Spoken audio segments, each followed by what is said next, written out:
오늘 우리에게 주시는 하나님의 말씀은 이사야서 66장 7절부터 14절까지 말씀이 되겠습니다.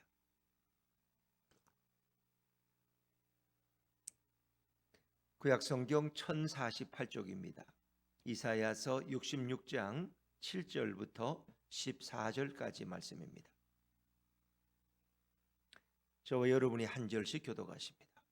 시온은 진통을 하기 전에 해산하며 고통을 당하기 전에 나말을 낳았으니 이러한 일을 들은 자가 누구이며 이러한 일을 본 자가 누구이냐?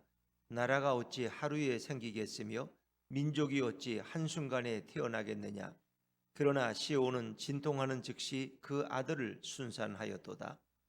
여호와께서는 이르시되 내가 아이를 갖도록 하였은즉 해산하게 하지 아니하겠느냐? 내 하나님이 이르시되 나는 해산하게 하는 이인즉 어찌 태를 닫겠느냐 하시니라. 예루살렘을 사랑하는 자들이여 다 그 성읍과 함께 기뻐하라. 다 그 성읍과 함께 즐거워하라. 그 성을 위하여 슬퍼하는 자들이여 다 그 성의 기쁨으로 말미암아 그 성과 함께 기뻐하라.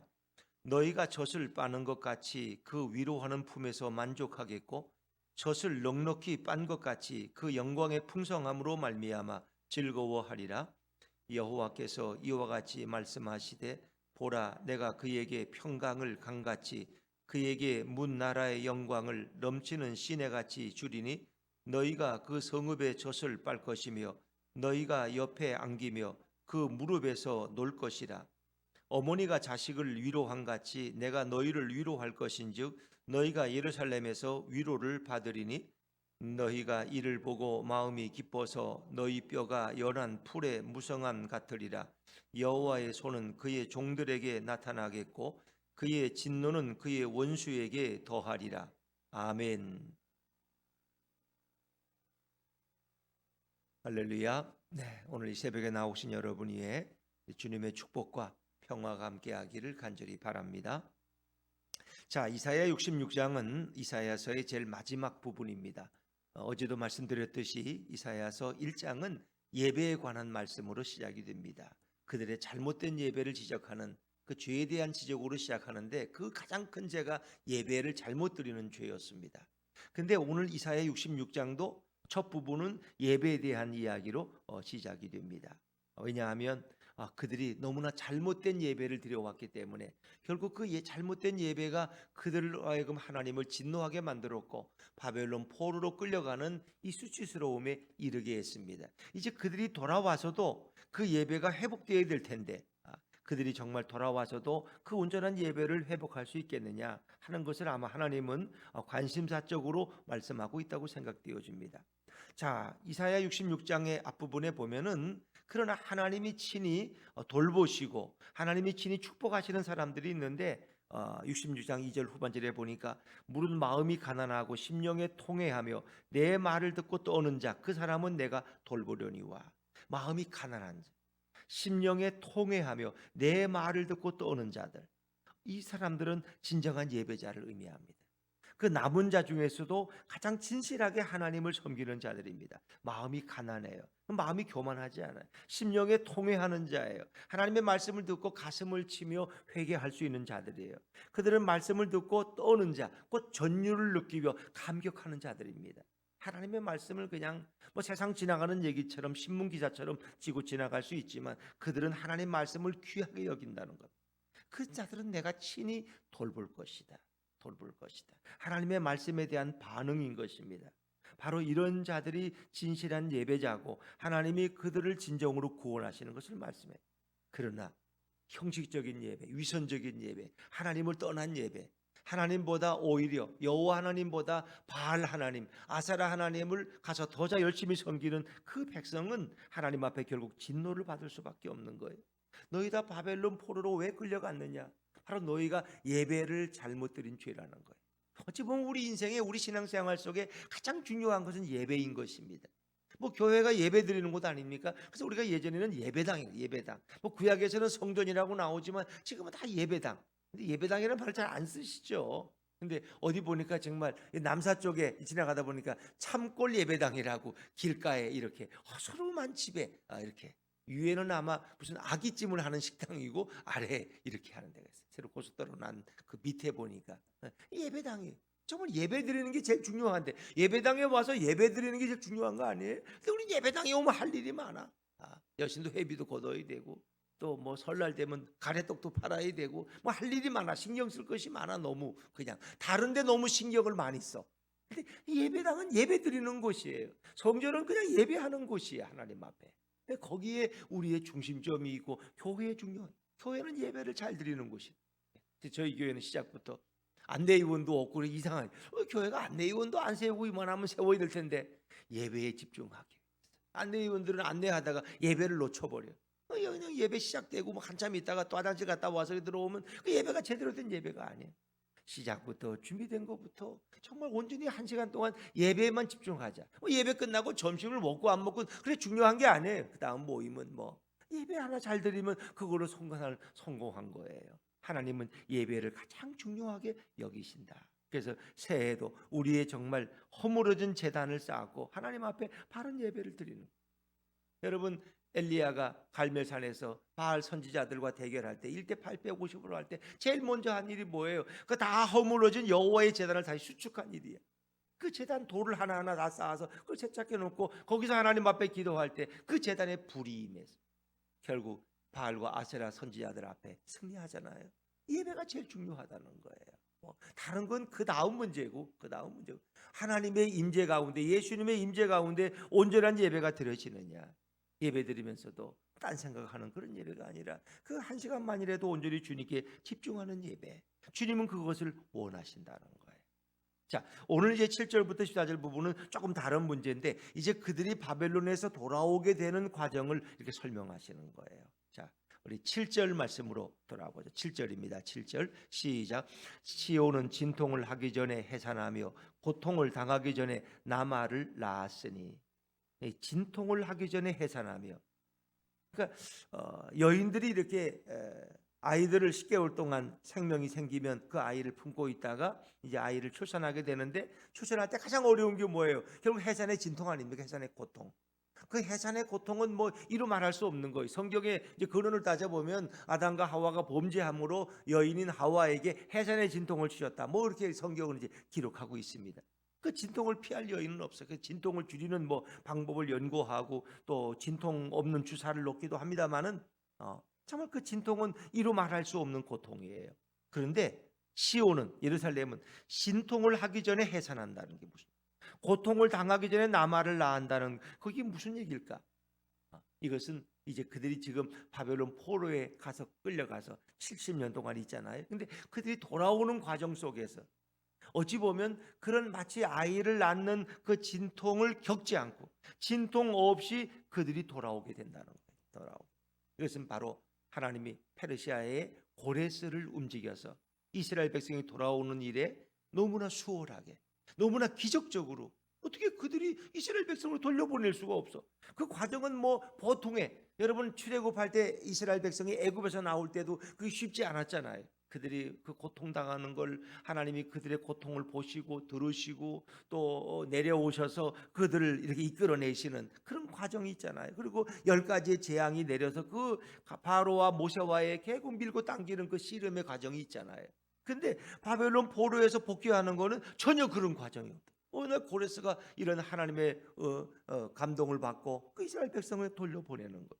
너무나 순산하는 모습, 진통이 없이 마치 아이를 낳는 것처럼 예루살렘이란 나라가 없었지만 다시 이스라엘 백성이 돌아와서 예루살렘이 한 나라를 이루게 된다는 거예요. 도대체 이런 일이 역사 속에 있을 수 있느냐?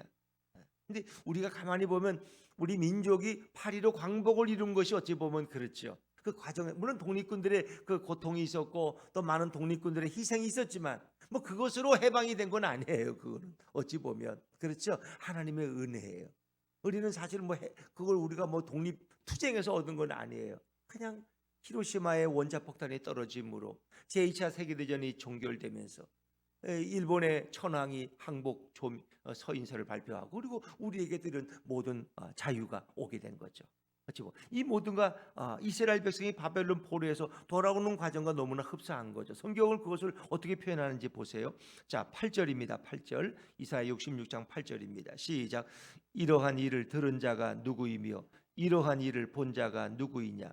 나라가 어찌 하루에 생기겠으며 민족이 어찌 한순간에 태어나겠느냐? 그러나 시온은 진통하는 즉시 그 아들을 순산하였도다. 아멘. 어찌 보면 진통이 오기 전에 진동이 시작될 즈음에 아들을 순산했다. 근데 어느 나라 어느 민족이 이렇게 갑자기 태어날 수 있겠느냐? 한 민족이 형성되기까지는 얼마나 힘든 과정을 겪어야 됩니까? 그런데 이스라엘 민족 전체가 다 바벨론 포로로 끌려갔다가 그 나라가 없어진 거죠. 그러다가 바벨론 포로에 돌아와서 다시 이스라엘을 형성할 때 이렇게 순식간에 이루어질 수 있느냐? 나라가 어찌 하루에 생기겠으며 민족이 어찌 한순간에 태어나겠느냐. 이 모든 것은 뭐예요? 하나님의 기적적인 역사인 것을 믿습니다. 그러니까 인간이 뭔가 노력을 해서 얻은 게 아니에요. 그들이 우리를 돌려보내 달라. 성경의 예언에 의하면 70년이면 돌아간다고 이사야가 예언했는데 왜 우리를 안 돌려주나 이렇게 투쟁하고 항의해서 된 것이 아니라 어느 날 갑자기 고레스가 그들을 그냥 돌려보낸 거예요. 그러니까 하나님이 하고자 하신 일은 이렇게 하나님이 하고자 하시면 너무 쉽게 되어진다는 거예요. 어떤 일은 인간이 노력하고 애쓰고 땀을 흘리고 투쟁을 해도 안 되는데 하나님이 하고자 하시면 너무 수월하게 이루어지는 거예요. 이것이 하나님의 역사예요. 어찌 보면 이스라엘의 바벨론 포로에서 돌아온 이 과정을 성경은 이렇게 표현하고 있다는 것입니다.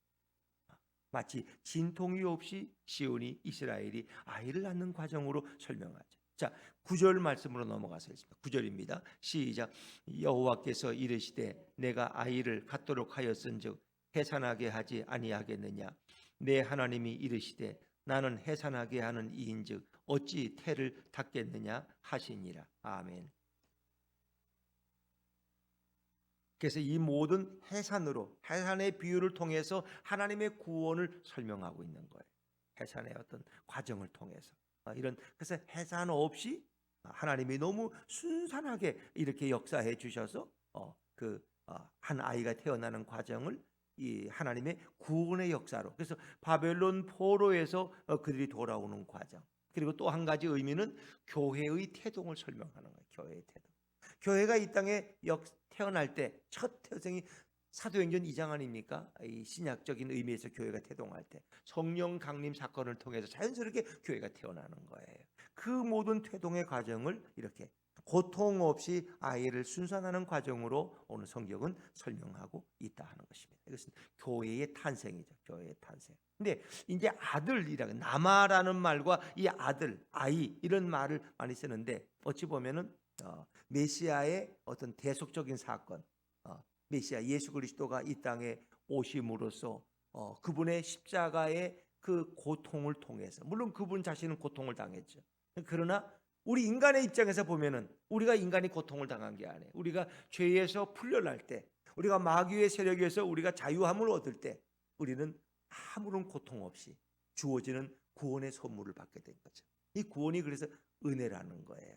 너희가 그 은혜로 말미암아 믿음으로 구원을 받았나니 이것은 너에게서 난 것이 아니요 하나님의 선물이라.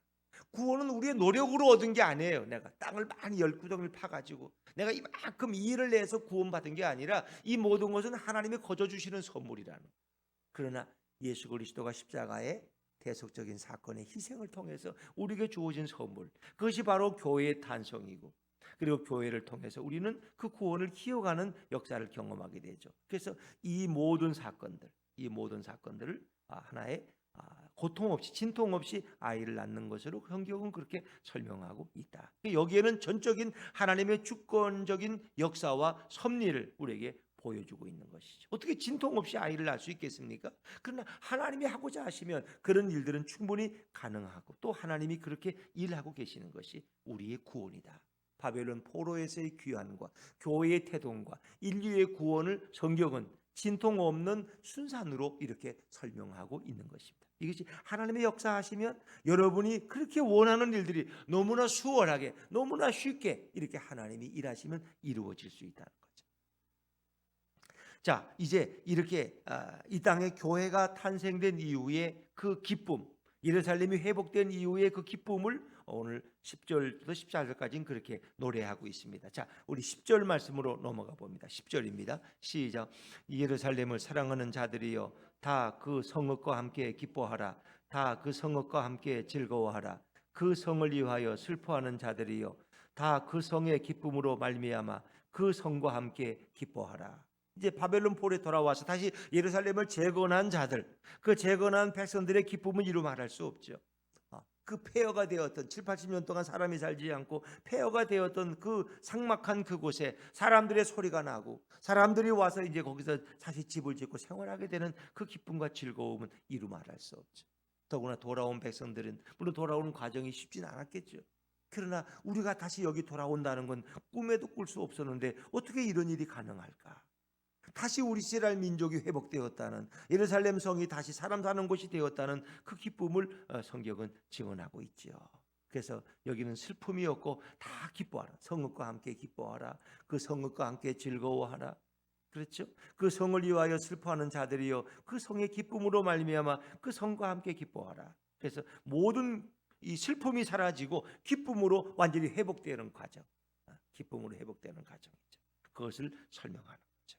어찌 보면 교회의 태동과 함께 우리는 이 구원받은 자의 기쁨, 용서받은 자의 기쁨을 회복하게 되는 거죠. 슬픔, 죄로 인한 고통과 아픔이 다 떠나가고 주님이 우리를 위해서 엄청난 대속의 사건을 이루심으로 이제 우리는 구원받은 자의 기쁨, 하나님의 자녀된 자의 기쁨을 회복하고 그렇게 살아야 되겠죠. 그래서 그리스도인들은 바로 기뻐하는 자들이에요. 기뻐하는 자들, 찬양함으로 기뻐하고 즐거워하는 자들이 바로 우리 그리스도인들의 모습이에요. 그것이 바로 교회의 탄생으로서 우리에게 주어진 열매고, 역사 속에서 표면적으로는 예루살렘의 회복의 기쁨이지만 궁극적으로 미래적으로 보면은 교회의 태동과 예수님의 재림하심으로서 이루어질 메시아의 나라, 새 하늘과 새 땅의 기쁨을 성경은 이렇게 미리 예표적으로 노래하고 있는 것입니다. 자, 그런데 그 예루살렘을 이제 마치 어머니의 품처럼 설명하고 있다는 거 아세요? 자, 11절 말씀으로 넘어가 보죠. 11절입니다. 11절 시작. 너희가 젖을 빠는 것 같이 그 위로하는 품에서 만족하겠고 젖을 넉넉히 빤 것 같이 그 영광의 풍성함으로 말미암아 즐거워하리라. 아멘. 예루살렘은 늘 어머니의 품과 같은 거예요. 그러니까 이 성지 순례를 가는 사람들은 예루살렘을 찾아갈 때 꼭 고향을 찾아가는 것 같은 느낌으로 가는 거예요. 1년에 몇 차례 절기 때 가는. 우리는 지금 이제 설이나 뭐 이런 추석 때 고향을 갈 때 마치 고향을 찾는, 본향을 찾는 마음으로 가잖아요. 근데 예루살렘은 모든 이스라엘 사람들의 고향이에요. 본향과 같은 곳이에요. 어머니의 품과 같은 곳이에요.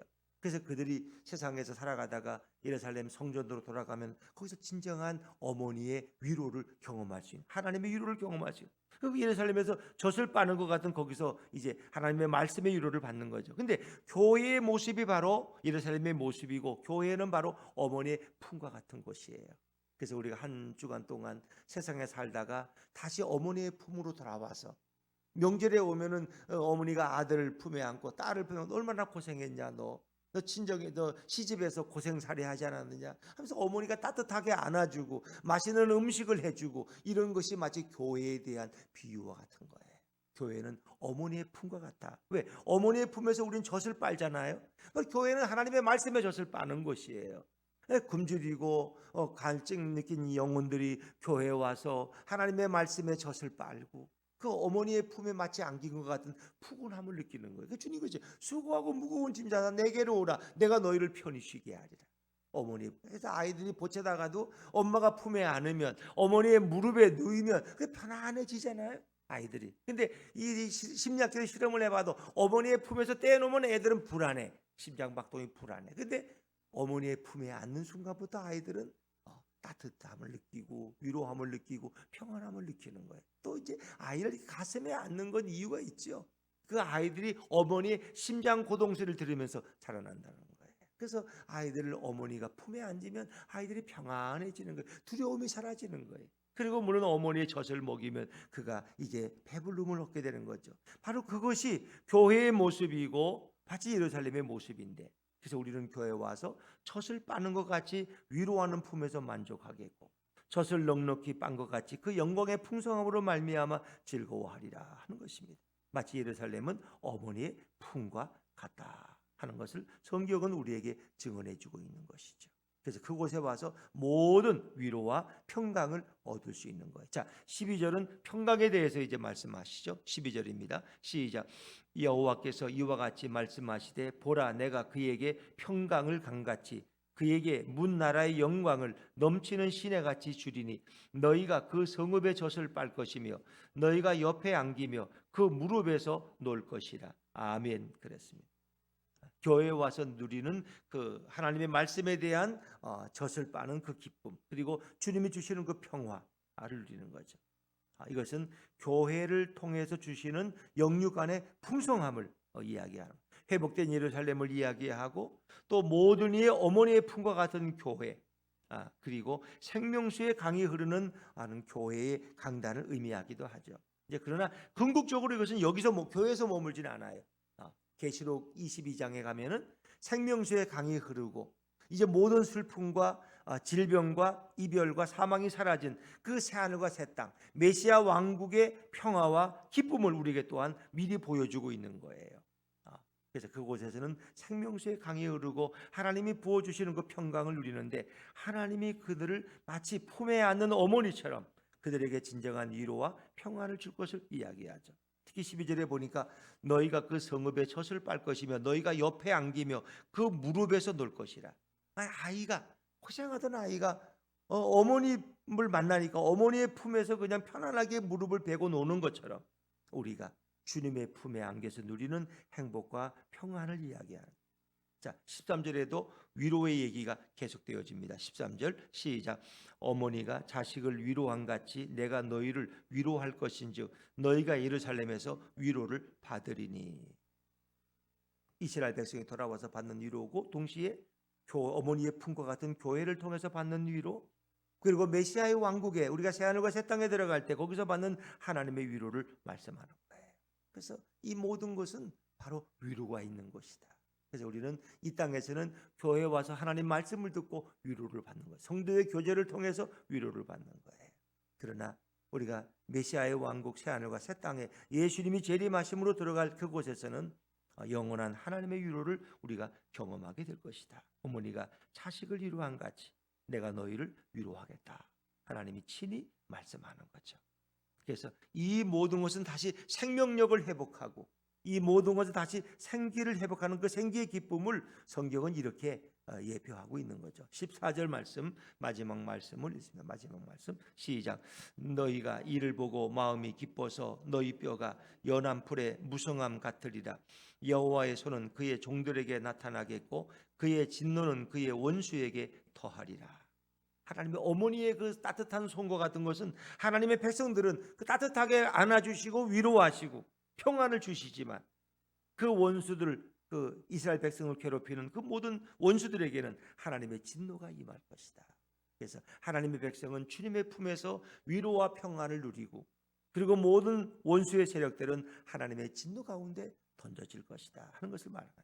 여기 이제 14절에 보니까 너희가 이를 보고 마음이 기뻐서 너희 뼈가 연한 풀의 무성함 같으리라. 그래서 우리가 잠언서에도 보면 이 근심은 뭐를 마르게 한다 그랬어요? 뼈를 마르게 한다 그랬어요. 그러니까 구약의 표현은 이렇게 이 사람이 너무 걱정이 많고 고통이 많으면 뼈가 말라서 뼈가 그리고 이 생기를 잃고 물기 수분이 없어지면 뼈가 똑똑 부러진다는. 연세가 많으신 분들은 화장실에서 넘어지면 이 뼈가 잘 부러진다는 거예요. 특히 엉치뼈 같은 다치면은 잘 못 일어나시고 그것이 이제 사망의 원인이 되게 됐어요. 왜? 모든 기력이 너무 약해지시니까. 근데 이 뼈를 뭐예요? 연한 풀의 무성함 같으리라. 생기를 회복시켜. 생기를. 천국에서는 뼈 걱정할 거 없어요.